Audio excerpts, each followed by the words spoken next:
सातवीं कक्षा के छात्रों, हमारा पाठ वायु कुछ तो कल किया था, कुछ आज करना है। मौसम एवं जलवायु। क्या आप वर्षा होगी? क्या आज वर्षा होगी? क्या आज दिन साफ होगा? क्या धूप निकलेगी? कितनी बार हमने क्रिकेट प्रेमियों के मुंह से एक दिवसीय मैच के भविष्य पर अनुमान लगाते हुए सुना होगा।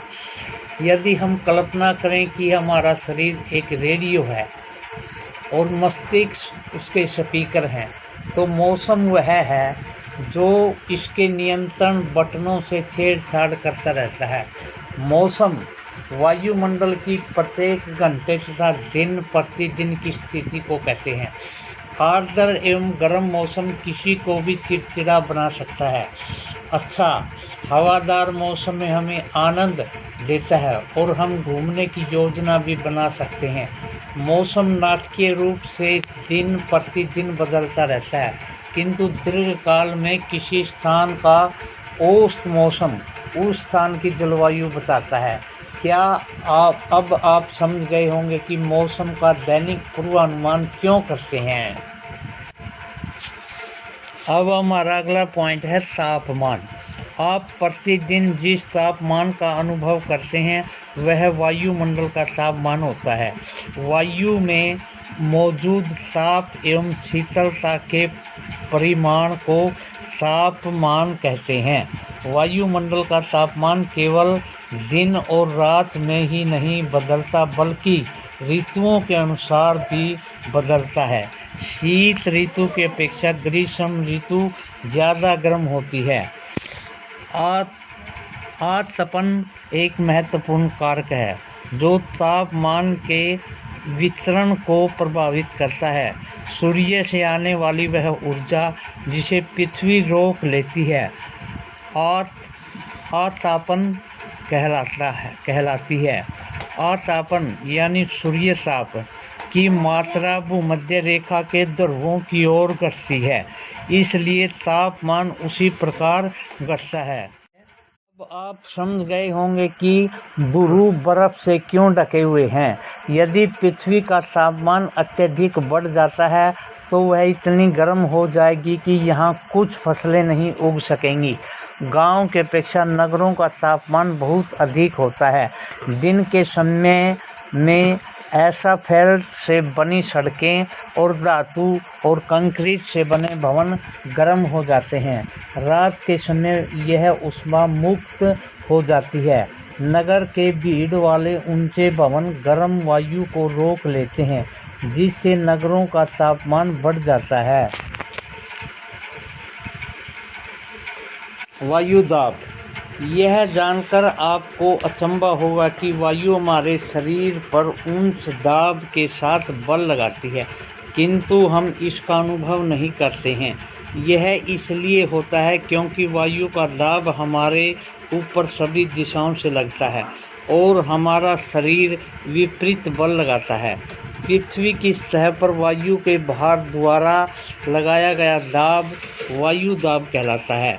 पृथ्वी की सतह पर वायु के भार द्वारा लगाया गया दाब वायु दाब कहलाता है। वायु दाब के ऊपर की ओर जाने पर दाब तेजी से गिरने लगता है। समुद्र सतह पर वायु दाब सर्वाधिक होता है और ऊंचाई पर जाने से यह घटता जाता है। वायु दाब का अक्षितिज वितरण किसी स्थान पर उपस्थित वायु के ताप द्वारा प्रभावित होता है।